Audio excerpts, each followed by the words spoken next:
decorated the walls, and a plain, ragged pillow that he had secreted away from his shabby bedroom served as a seat. He plopped down upon it and opened a small package. Ever since the tragic accident the year before, the airplane crash that had taken his parents away, Benjamin had lived at Pinch's Home for Wayward Boys, a dilapidated orphanage converted from a windowless industrial building that once produced dental tools. Ben hated the place, and had good reason for thinking that it was a joke that it even had the word home in its title, for there was nothing about it that felt welcoming at all. First of all, there was the boys' sleeping quarters. Ben spent his nights in a damp cinder-block room that looked much more like a prison cell than a bedroom, and was filled end-to-end with rusted army cots. All the boys at the orphanage slept in the overcrowded room, and there was hardly any space to walk without banging a knee on a piece of furniture or tripping over a pair of shoes that had been left by the edge of someone's cot. It was hot and humid in the summer, and ice-cold in the winter, and Ben wasn't allowed to hang even a single picture on any of the walls. Secondly, there was the smell of the place. When Ben first arrived, the overpowering stench of pine-scented ammonia had assaulted him. It felt dizzy for days because of the poorly ventilated hallways. He soon discovered that the pine smell masked a much darker, more sinister odour, something like a mountain of mildewed socks that hadn't been washed in months, and which seemed to emanate from some secret place in the building's basement.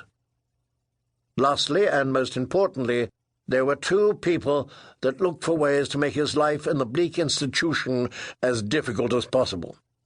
The first was the head of the orphanage, Miss Eliza Pinch, a tall, skinny, elderly spinster whose perfume smelled of an old cat box.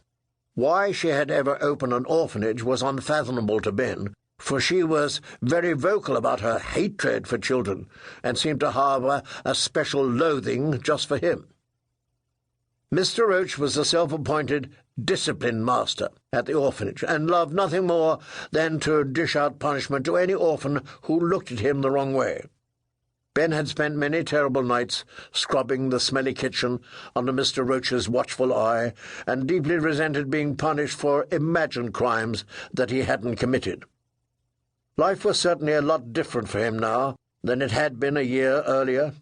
He'd had a room of his own, with a breathtaking view of the mountains, a big television set that could play DVDs and video games, and two wonderful parents who loved him more than anything. Ben would give anything in the whole world to have his parents back for just one day. Looking down, he opened the bundle and examined what he had smuggled into the doghouse.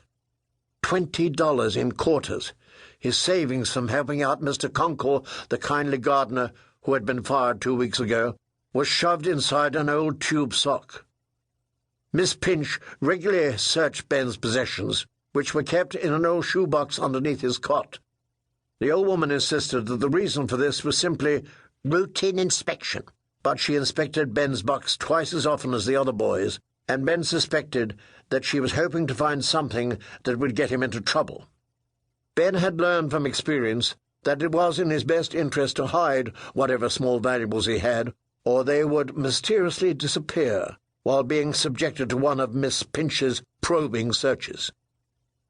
After carefully placing a rusty pocket-knife with a broken blade on the ground next to his concealed money, he reached inside the bag and produced his meagre food stores.